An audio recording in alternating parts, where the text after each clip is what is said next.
option for a higher juicy news. Mema Obibia Kwaba, a higher latest hot aqua, and I made a Bramo and Unti. So we can subscribe to channel idea, Bomodia say, Obe subscribe. There we are, say, Obe click a year the subscribe button. Now, wabeli notification. We understand video for be a be upload when the first person was Ebeka a year sa video. Afi we are now like a video. Give us a thumbs up. Now, fee. Share my work for so now when you be here now and somewhere also a Wagana memoir. Afi Yambura ye and somewhere abeto yepno so umayenti a year sa reporting somewhere abeto jamainti. Less than 2 months 2 months. Ghana Frasia enyane. Ghana Frasia sorry. Ghana Frasia ye adwuma biem. And you people think say ye ba betina Ghana say ni allow mo.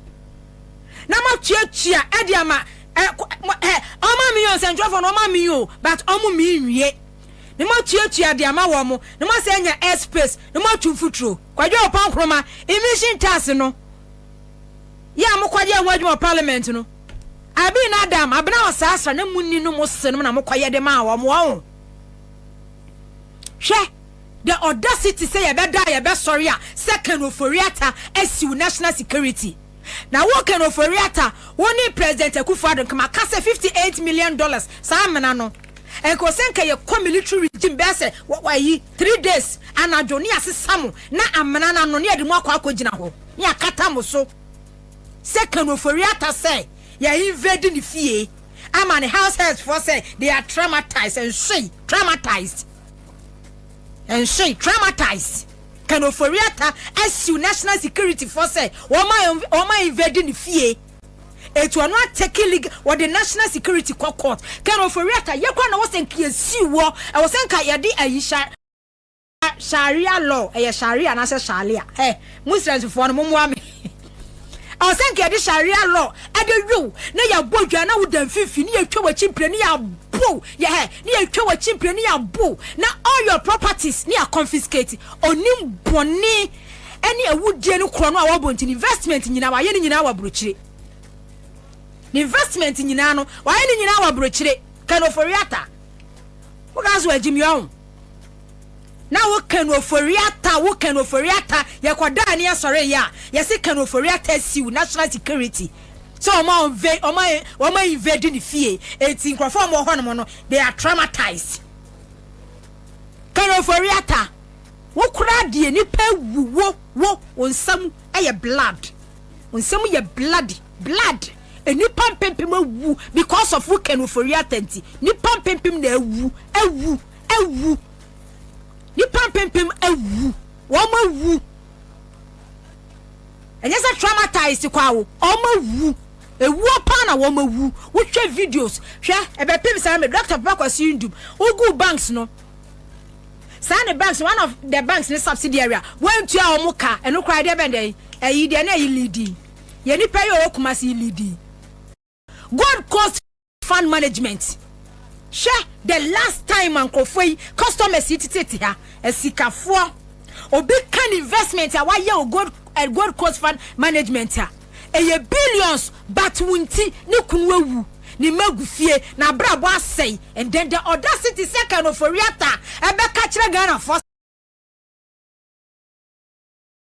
say national security for boy rent fie and to anu asiu e ready nyankopon me se wo e wo senka ya apply sa ayi country we cry oh Hosni Mubarak country Egypt ana say ye country president no a obubu ya no oda hwiche mu ana ye de ne court ni ade ne kokot ni atwene ba no sana wosenke ye woni president Akufo Addo sana wosenke ye mo e wosenka wo kan Ofori Atta na yenya ho te Ghana ha no no twere nkrata through his legal team no twere nkrata de ba say special prosecutor and dealing with na lawyer for on dealing with na lawyer for na process no contem na enuju ono mra no hweka no Ofori Atta Ghana yenye serious o we are not serious at all because I was saying a change of government ni ba ye na kan Ofori Atta after President Mahama swearing that same week no na I was say ye pick kan Ofori Atta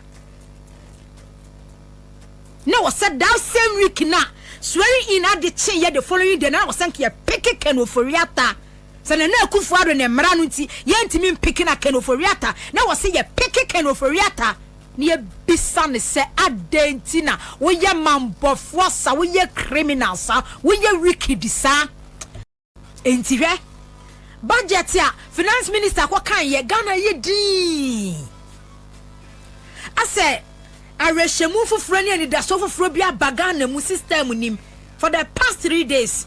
We for social media bebia as a eligible fufuro bi after 68 years. We are talking about Oman Ghana. Yeah, for who dey 68 years old. Budget finance minister Dr. Ato Forson the Kojo Kyeremanteng. As no na di hope fufuro bi and da so fufuro bi aba Ghana ha. Because Ghana ni bia hu say Ghana say. And then let me tell you something. MPP 8 years. Emma Ghana for lose hope, trust. Ewa memuomu. Enti wo hwe survey bi ba ye bi no ho no mo a omo si abano kra wo mo nto. Because ye koye mani dru ba bi say edi enti kra na wo se nipa ha no ho so okwa akoto aba. Omo disappointed Ghana for big time. In opposition 2016. And some of which platform so I will can ye.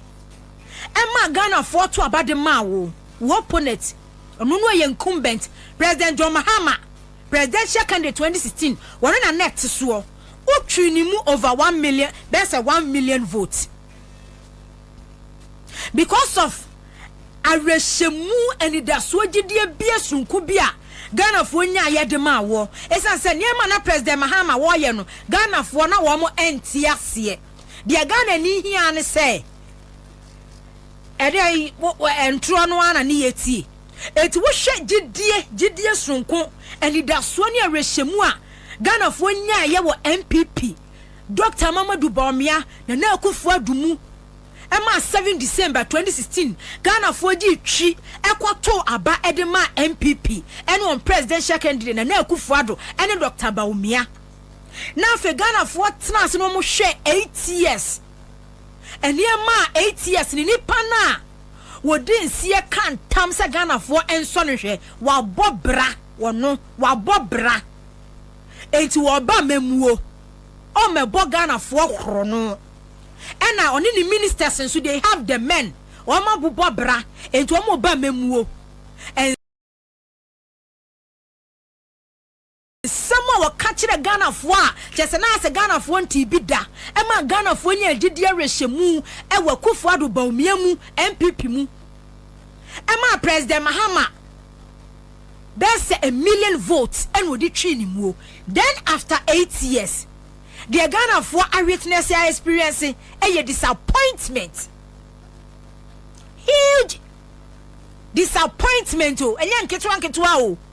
So we do rebe show obi mu pa no obema won se sifom obema woni magu ase na aye se nipa no fi se wagimi so aho aye te se nipa no fi se woni mu nyansa enti wo de wadwen adi agoro enti afa ni Ghana ni kura bisa no se menkwanko adenti kwa na menkwanko to aba adenti de ense bebrebe ya na Akufo Addo Dr. Bawumia lectures upon lectures campaign ya wo mu ye nyina akire na se medwuma gu misika ahye na se oman say na ayede a what is the essence the need se me san so akọ waste me time se me kwa akoto aba enti NDC aban entimi and disappoint Ghana for matese after this budget presentation no MPP for eka se nanado first term the first budget taxes bi ho no mo kwotwetwetwa mu a na edoso esene de NDC se wo ma ye ni nei yemfa ne se ye no kore se de o mo ka no but after said those taxes no a o mo beto ye no mo na esie so mo twetwetwa mu no what was the outcome na wie ye ne sei taxes no mo twetwetwa mu no na wie ye ene sei e dia emfa so de na de bread memufo ekoko wie sei ekoko si sei enti NDC aban enti min disappoint Ghana for President Mahama efrasie edi hope trust confidence bi Ghana for mu. First year. Early days. 2 months. But NDC are buying 8 million disappointed Ghana for. They cannot, they can't. And they dare not. They dare not. And yes, sir, a time will come on. Ballot box in Bakwa Sisi ho. Niaka turnout no was low. Turnout is low. Turnout is this. Turnout. And you pan sorry free womu fie. So womu kwako to aba. After said President Mahama, etimi 3 MPP from over 1.5, is it 1.7 or 1.5 million votes, and what they actually NDC mu. Or they actually MPP mu. More than 1.5 million votes, and a President Mahama, and they actually MPP mu no. Because the next disappointment shock be a Ghana benye biano. Electoral Commission ebe organize election. But see 50% turnout to cry yes society. Me na na say me to come into aba. The Ghana for femu no because GDA Ghana for nya ye ewo MPP aban mu no. And na Akufo Addo ankasa. Any Dr. Bawumia mu no. Wo hwe Dr. Bawumia lectures awodo ne campaign. Any ensema na dan NPP can wa bonten so ema GDA ni arehemu bi Ghana for nya akukọ dro sonko ewa MPP mu na disappointment 2018 pa ya gunyuma banks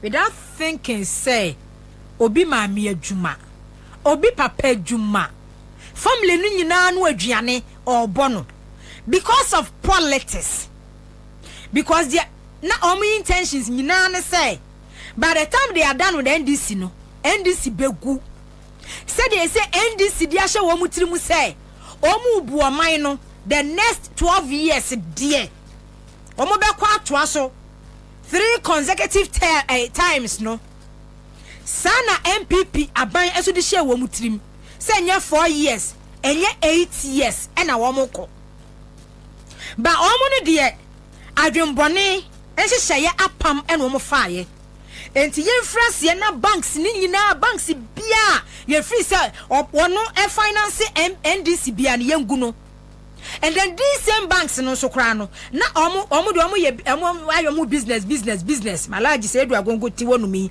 alaji tiwonumi oye omka NDC financier bana na Akufo Addo no ankasa mu no alaji say do agongo ne campaign mu ne sika wom Ofori Atta mo alaji say do agongo campaign mu usika wom eslo wusmu ne na mabonchi so ana komo de wo mo ho fabu ya no mo kwa no mo be ya samia wukunum ne na montinsu wo mu nyina Dr. Stephen Opuni no won na hwe wo mo alaji say do agongo me de nu na mi body na omo na ehwe wo mo MPP ama say ye me ye dwuma ye me bi enwuma e ma Ghana fo nya bi nye na amemo ni nya akono na nye de na yentena so yentimi break 8. That wasn't their intention. The omo decided say be cripple NDC enti yengu banks say do agongo bank Heritage Bank yengu no Bench Capital yengu no Afenyo Unibank yengu no ena your friend say Amoabi UT Bank kra no wonu otua ha yengu no afa yengu wei ena omo plan no strategize no mu go banks no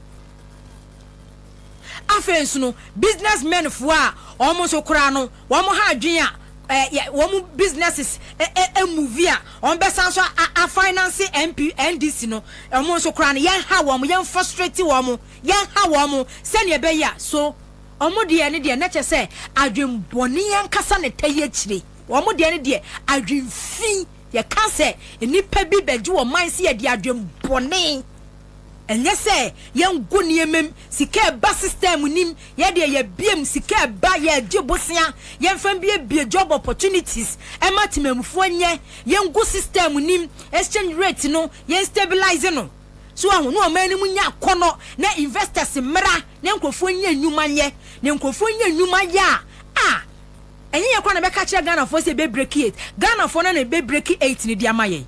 That wasn't their intention. What intention you know say ye be go NDC party.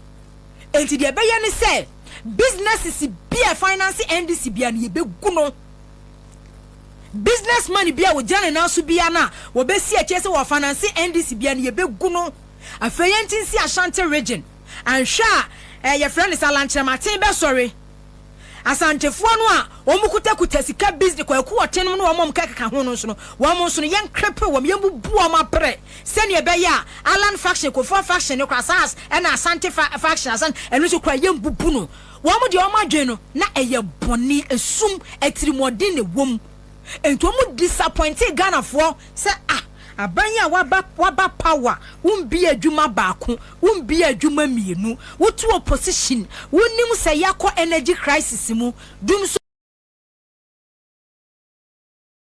so do how abre wo manfo ya afeni ye revive ba afeni ye sorry ba 2018 pa ugu banks na adwuma for best over 40,000 omu nyina akotene fie adwembone no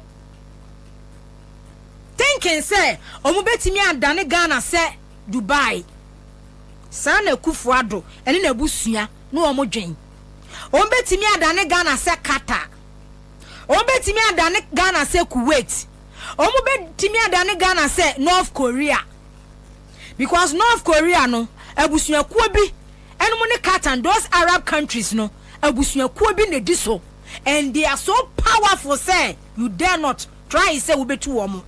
They are wealthy.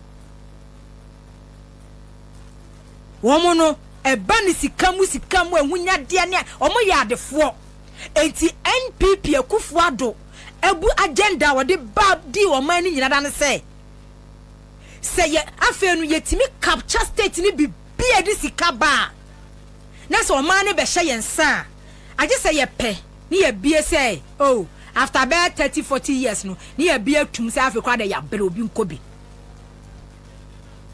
ba Ghana ni adwen enya Arab ni adwen Ghana ni na adwen enye Arab ni adwen enye Kuwait North Korea no enye wo ma adwen no enti na agiegu enti na Ghana fo ye kan ena mo se NPP nya dia na mo ka NDC nya alternative ya TB 2024 even 2024 they yet in sempa NDC ni President Mahama nya alternative enti no they make come na kwesini say President Mahama ni NDC they can't and they dare not disappoint Ghanaians. After budget presentation someone will say MPP for kasapa Kwaku Annan kasa former finance minister Adamu kasa Gideon sebra ko sebako omu nyine kasa abra o say asare omu nyine kasa ase de Ghana font ase omu ye dede ensema omu ka no ase aboa bi hi wasum omu try se Ghana for better omu voice omu try so hard Ghana for better almost side of the story, but akoye nwura no ase wo mutugu wiem. Oma ye irrelevant. Ewo Ghana say ya nkasa Ghana na ye wono. Oma relevant no ye hu biem. Enti wo behwe other media space no wait here no pa awianwumre e na wo mu kirem. Omu kirem pese Ghana fo anti o masem kora kakra. But ase omu ye dede Ghana fo mpe wo masem atie biem sase Ghana fo hu say so mbesi Ghana fo so a enko mo hye Ghana fo ma so mo bibi papa edema Ghana fo a enka 8 years wo first term no fedi boni bia pese wudidi but o second term no menumonyam emra wabem wonim. That wasn't the case. And you know Ghana for who ye. You know Ghana for who ye. If you could do a punk chromati ha, Adam to her, Abraham asare to her, Gideon Brako to her, wait to her, omuchem and omu communicators. But Ghana for who say, and you did dinner as one more casa. Ghana for to say as one more him as one more casa. But edia no mo kan edia yankasa no mo kan because Ghanaians are not ready se omu betie dede na wo ye no na se NPP NDC se de mo afiri asie yi se de NDC afiri amamu ya asie yi se ye na se President Mahama ekono a next NDC presidential candidate omre next NDC presidential candidate enya dia wo bebre because the ohia ne say ni predecessor ebele good foundation ediama no obema Ghana for interest edi nanum kan first ministers chief executive officers ama Ghana for interest aba first enipa wadwuma eya de ya scandal we record bi but we don't need it. Sir President Mahama said they went first say an work on one. I swear say NPP for a year Western Togoland mo konam kwakwaje na moya country fufuro na mo kodi so se ya na se yebekọ no a se NPP be yo madwe so be ba pa wa bia mu pa dia epese amamuo omusa beji oman edisu bia mu pa dia ene NPP Western Togoland no mon prepare na mon kwa hu originators no omo mo hye chire no na mun hu am se dia ye no betri opposition ya che enuti hu abakwasa no mo fama mo na Western Togoland squad say voter for squad be ye den say mo betimi win because a country called Ghana pass NDMPP ebenya opportunity the next 8 years 12 years na just say NDC for money Ghana for ani ni ye na just say money Ghana for ani ni ye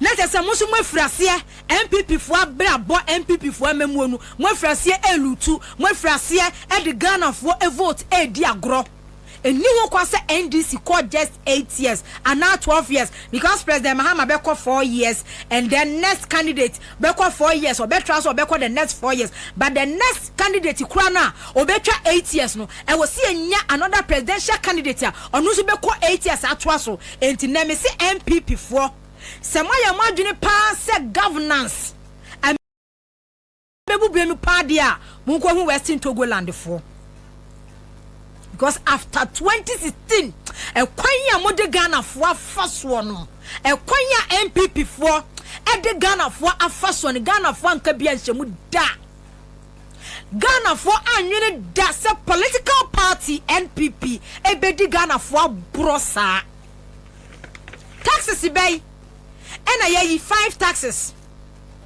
for me former information minister Kojo Kyeremanteng say emission tax mo pass it by mo implement it Kojo Kyeremanteng mo pass emission tax say and some afu a wo mu go awudomi and na e ba betua na nsamu no a mo tete radio ni TV so na mo ka no emission tax na mo se mo implement no na mo se ensama afu a wo mu go awudomi and emission tax na mo pass ye no mo ye majority parliament that mu so called majority 8 parliament no emission tax no na mo se awudomifo ensamafo awufo and aba betu emission tax na adenti na wo se wutimi ye emisie tax e wo Ghana ha se cars a economy sie free to oba entu ba beje ho tax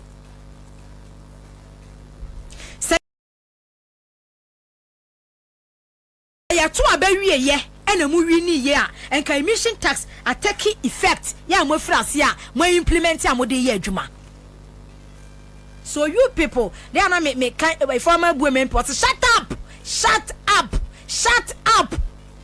mun kama nu dum because I said dia mo ye no mo ye dedegu Ghana fo asum what the emission tax basa say car se dodo asai ena nam kwa so a enwisie na ebo no Kojo Kyeremanteng mu ye emission tax say saka to enwisie no e de yade ba enu entinu mu bosa afoto no de atonom na wo mu nya yade e di free car to enwisie no mo de kwa kosa wo mo yade ana no lazy approach cars na atwa mu koba na yefa enwisie nso ne nam to enti yefa tax ento so ne yentua how why adenti betting tax ya manim agu asi Ghana Revenue Authority na nkasa no a wonu na agidi sika na ka kire Ghana for say we implement ye betting tax. Yeah, we Ghana Revenue Authority page and me wo yo.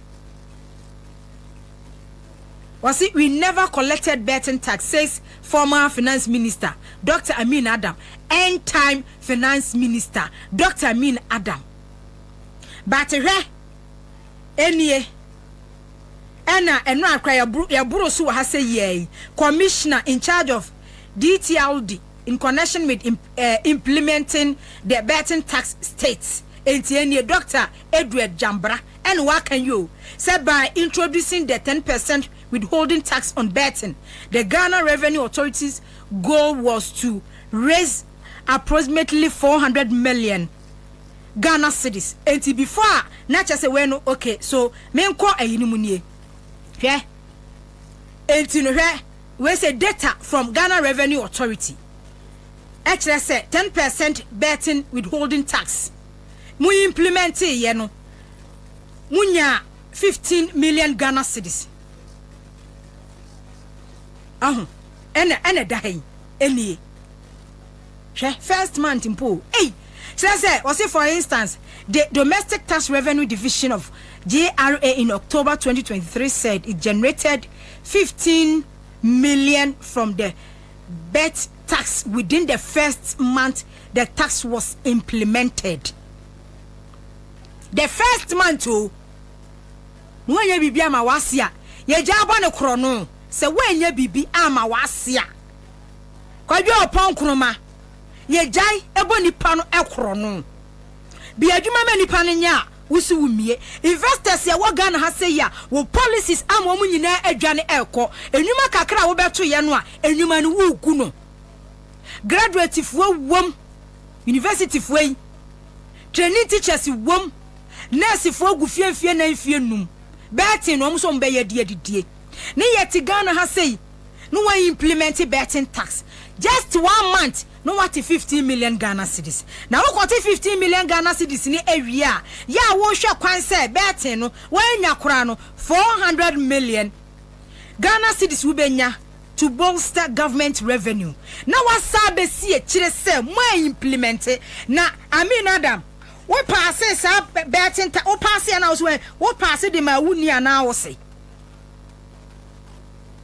o pass ye de ma wuni ana wo say so one na emra metua me say we ye pani wo Ghana ha he say me papa to me fu but citizen show there ye na boss there e ho ana ye de ba ko afam so na wo say na mo pass ye abna was asare madam e mo jadro kakra no na Rollins chain wode na ade ekọ na wo ye deputy finance minister na wo gina kire raise him matter this him and we gina chain wa bon hwene and na de shisha okon wani abra wo kasa na wo ye deputy finance minister abna was asare betting tax na mo se mo implement no but mo pass ye e wo parliament no na mo se mo ni no mo se no na mo pass sa bill no sa ayi no e de ama wo mo betting tax no emission tax na Kweku opon kroma mo se na mo implement no ya mo kwa pass ye no na mo se mo ni no mo se no e na mo pass de ama wo mo ana nipa Ghana ni ya no wo mu suo mani wo mu ni suo nipa Ghana ni ya wo mu suo o mani wo mu ni suo e na mo yes a bill no e de ma wo mo abanya chese oni ehu mo bro kete kra levy 2022 me kai sa group way oh ayi kwame Bernard Mona mu group na de say arise Ghana for your demonstration etia levy within that same period the parliament eniabre pass levy within that same period the minority for say omfo levy so ne ene wo chena ye wo Ghana ha say your friend say National Peace Council for equal President Mahama office committee no National Peace Council for okrum ha say sir Professor Asante no dey say Emmanuel Asante so na ye chairman only delegation equal President Mahama office wala boni heya say oni minority for nkasa no mo pass levy National Peace Council for to something Sabranu National Peace Council for to something equal President Mahama office opposition leader So on minority for one kasa, not those nuisance taxes, young pass or parliament within that same period. Not President Akufo Addo eti ya rented private jet at the amount of the 2 coin. And my maybe citizen show so kind. Some National Peace Council now more President Mahama office no. Adentina someone dena mwenyano. Papa penima wodi president. Nancy mhuwa wodi so mining nisika. Ni yemfa levy ento Ghana force no. Within that same period no, Lazarus private jet and Anna Akufo Addo edi 2 coin. Within time nuamu afinamu 2022 nemu or starting 2021 2022 nemu na wameni mwaya sisi emwaya dindia ya passing these taxes levy enya levy huna gabi wacheda akukwa president Mahama hono mudi kosi ni so because I na minority group say levy no omu support gabi wacheda akukwa president Mahama ho akwa president Mahama ho National Peace Council kwa president Mahama ho. So amoni minority for nkasa otumfo nyina bam otumfo mu nyina bam but nkanya bone senka ne papa mu nanka ne yie mu a but he na nano finance minister ka che say tax refund ayi account mu sika ekoto mu 29 point something billion oma misuses kan nyina 16 billion oma wie ni nyina but otumfo kasai tamwa e levy ginem otumfo kasai otumfo kasai levy ho National Peace Council for kasai levy ho gabi wachire da ko ekọ president Mahama office send few say no nisho o committee no so and then create impression be say as a minority for them pagan ye so otu kwan na otu kwan no na wo koye oba player o timu no eba be land no eso no hwe fom o hwe Ghana sana ne ra ho no togbe apede asem ne making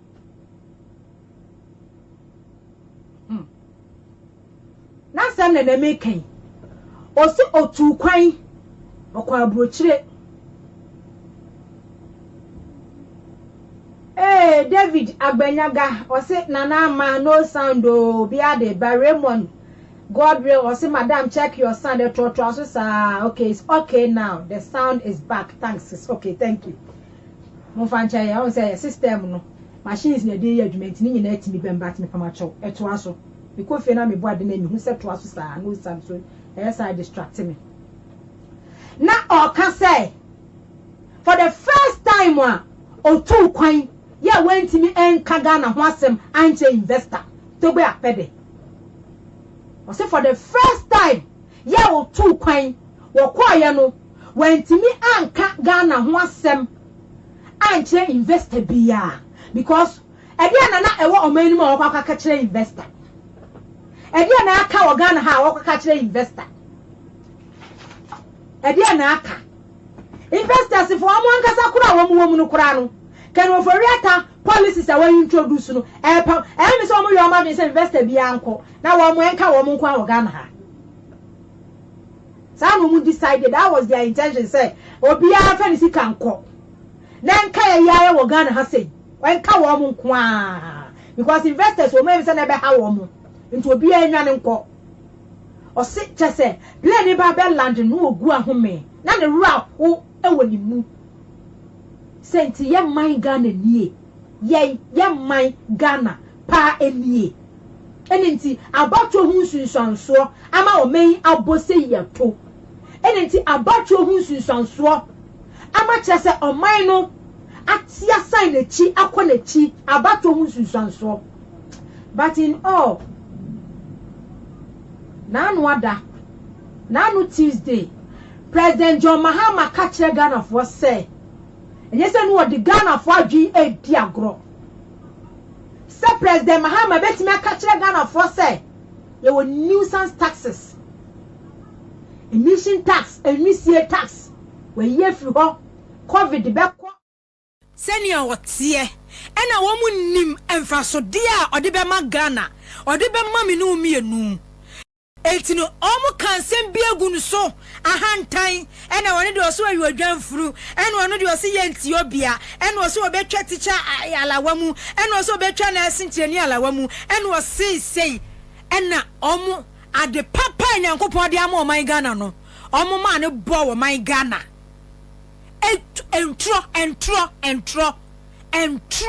entro pa. But Oja President Mahama, he's down to the earth. He's down to earth. Should I say? Oja President into the ministers in appointees no. Obia ye careful. She the real onini pesia the real oye. The real oye. She. But Omo Kanyama as an President Mahama aye bronsam. But after President Mahama lose 2016. Enti na do baby aya na okase na wosu wo lusu le nyanko ponje she ba sa nyanko ponje she we de o ma bi magana fo su bie mu da because na wo sensi say President Mahama we need 2016 2017 a enka President Mahama be ye president amanasa zuri book the best president ya Ghana ye nyada Ghana ka President Mahama and Anka President Akufo Addo ba ya nka nye and Kananado ba ya president nka nye and free senior high school and Kananado and can someone can nipa be ka wo Ghana ha say no and Nyankopon say oh Ghana for we na mu hia adeso ade ante say busuefo ade ante say we nko a monye and ye gi 8 years first years no afeni ye pese ye rectify your mistake ye hu sese nkrofo no omo ye nipa bonefo entino yempia wo mo batamfa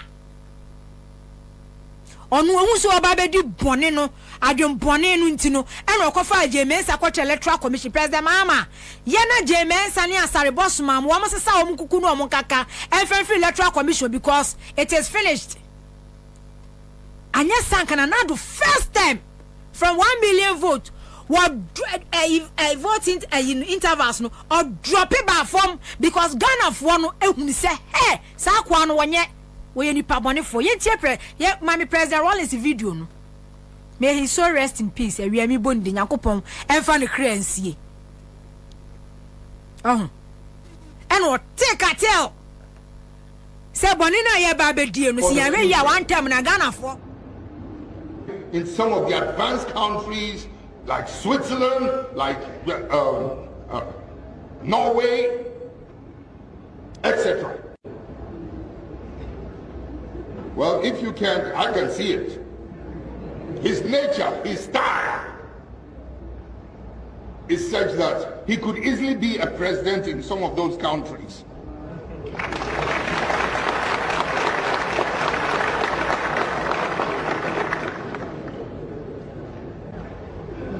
It is unfortunate that rather than celebrate and discuss this man's forthrightness and sense of discipline, media commentators and contributors and their controllers, so steeped in their petty political mindedness, could not bring themselves to see or recognize a role model, a germ of a man.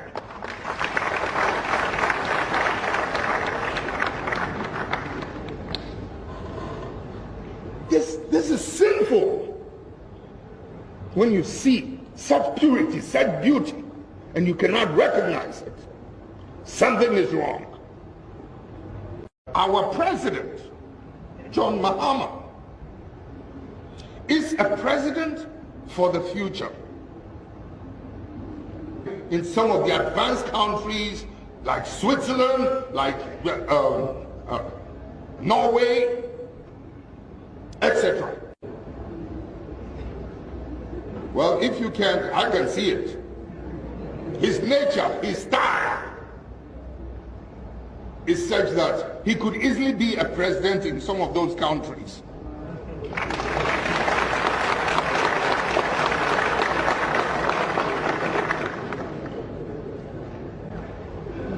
It is unfortunate that rather than celebrate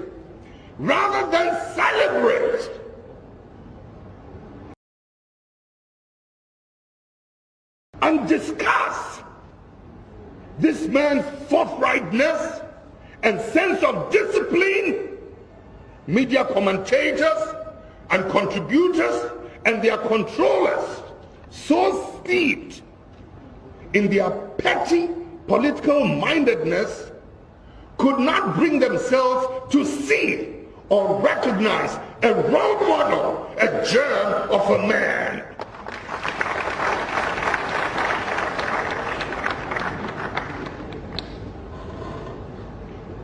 This is sinful. When you see such purity, such beauty, and you cannot recognize it. We say, the late President Jerry John Rawlings was senka ye Europe countries, ni European countries, ni on moi, and ka President Mahama, and Kiebe grabu ni say, and Kiebe soni mu ye. Nanka ya kasa President Mahama. Dear Rwanda ayano, Pokigami aye Rwanda no, tenaso sa. But media commentators ya, omo Ghana hasi omo ye du fru pe. Kwam abi munyo ma ye ntweka ye. Enya omo kwam ni ahokyere. Shen kwa. Shen kwa. Eltinu kwam ni ahokyere.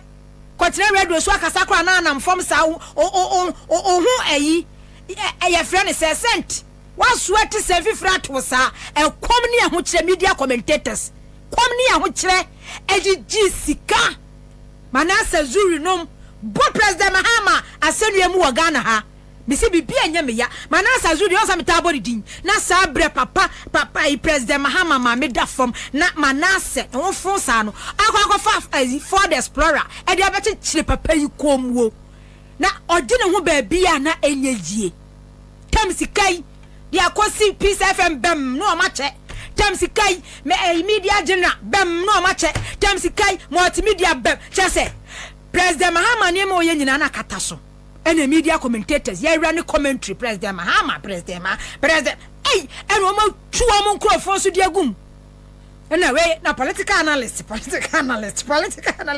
ye ko political scientist political analyst ye ko energy expert say MPP Accra FM class any bi ka so say MPP for nko ye ko KNUST ye ni political science lectures MPP no best President Mahama memu poto Wa poku Kwajo poku ya ayi okwa NPP okwa first year na okwa presidential yi primary so ko bi yetimi fra no wo den tanka ne enu say ye news editor kora ye MPP ni sa enwe de Kwajo poku no ayi energy aspect President Mahama no a destroy no Accra FM so ye wi Adam say no we sep energy ni afra me Adam es energy no a destroy and just NPP force share just agenda no propaganda na ho na President Mahama ye hu de oya Ghana ha ni ye hunu no ni just ye nte no kra even NDC stations kra no okwa political scientists kra ko bisa na membo no ene me bi kra MPP ni okwa energy aspect Kwajo poku eni Adama eti MPP wi ni ye nkrofo nyina appointment se wo munyina na ye MPP agenda no moye se wo munyina na ye MPP agenda nkwana na wo mobo ba na ni panim MPP ba na o se sa wo mu wurewurewure musa kese sabre political analyst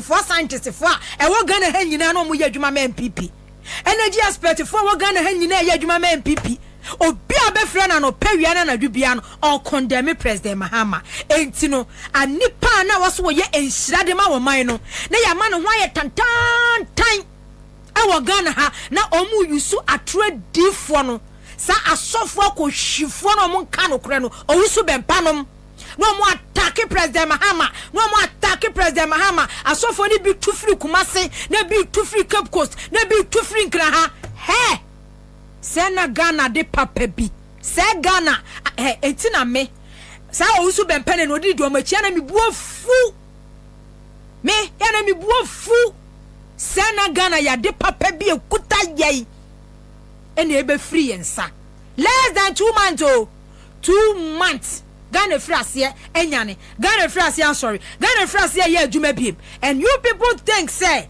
ya ba betena Ghana say ne allow mo na ma chiachia e dia ma oma mi yo sentrofo no oma mi yo but omo mi nwie ne ma chiachia dia ma wo mo ne ma say enya airspace ne ma twufutro kwadwe opan kroma emission tax no ya mo kwaje ho adwuma parliament no abi na adam abna wasasa na munni no mo se no na mo kwaye de ma wo mo hwe the audacity say ya be sorry a second Ofori Atta esi national security na wo can Ofori Atta woni president Akufo Addo kama ka say $58 million sa amena no enko senka ye military regime be say wayi 3 days anajo ni asesam na amena na no ne de mo akogina ho ni akata mo so second Ofori Atta say ya invading the fie ama the house heads for say they are traumatized and she traumatized can Ofori Atta as you national security for say woma invading the fie it will not take league or the national security court can Ofori Atta ye kwa na was en kiesi wo I was en ka ye di ayisha Sharia law Sharia na say Sharia Muslims for no mo me I was saying the Sharia law at the rule. Now you boy, you are now with them 50 near to a chimney near boo. Yeah, near to a chimney near boo. Now all your properties near confiscated. Onim boni any wood denu chrono our bont investment in our yen in our brochure. The investment in Yinano, why in our brochure? Can Ofori Atta. What guys were Jimmy on? Now what can Ofori Atta ya kwada ni asare ya say can Ofori Atta si national security so oma invade the fie etin crofo mo ho no they are traumatized can Ofori Atta wo kura de nipa wo onsam eye blood onsam ye blood eni pampempem awu because of who can Ofori Atta nti ni pampempem na awu ni pampempem awu wo mawu enye se traumatized kwa wo omawu ewu pa na wo mawu wo hwe videos hwe ebe pim sa me Dr. Kwaku Ndum ugu banks no Sane banks one of the banks in subsidiary went to our muka eno kra de bende eyi de na yi leadi ye ni pay o kuma si leadi God cost fund management. Share the last time Uncle Foy customers ititi ha esikafo obi kan investment a wa ye God cost fund management ha eye billions but wunti ne kunwawu ni magufie na brabo asay and then the audacity second Ofori Atta ebe ka kire Ghana for say national security for boy rent fie and to anu asiu e ready nyankopon me se wo e wo senka ya apply sa ayi country we cry oh Hosni Mubarak country Egypt ana say ye country president no a obubu ya no da hwiche mu ana de ne court ni ye de ne court ni atwene ba no sana wosenke ye woni president Akufo Addo sana wosenke ye mu e wosenka wo kan Ofori Atta na yenya ho te Ghana ha no no otchere nkrata through his legal team no otchere nkrata de ba say I special prosecutor and dealing with na lawyer for on dealing with na lawyer for na process no contem na enuju ono mra no hweka no Ofori Atta Ghana yenya serious o we are not serious at all because I was saying a change of government ne ba ye na kan Ofori Atta after President Mahama swearing that same week no na I was say ye pick kan Ofori Atta na was said that same week na swearing in at the chain the following day na was saying ye pick kan Ofori Atta so na Akufo Addo ne mra no nti ye ntimi pick na kan Ofori Atta na was say ye pick kan Ofori Atta ne bisa ne se adentina wo ye mambofo sa wo ye criminals wo ye Wícked sa yo it for we and someone ababeto ye pono so mekao say so when subscribe to channel idea bomodi say obe subscribe now I like video to give us a thumbs up nafi share ma wo foforo so na we be hwe na wo and somewhere koso e wo Ghana memo also with me atchere wadwen afa ye some we nyira ho e wo comment box ni mu mo beti menka bio in my next video. Thanks for watching. Like and share the video. You can also drop your comment. Please don't forget to subscribe. Click on the bell to turn on the notification.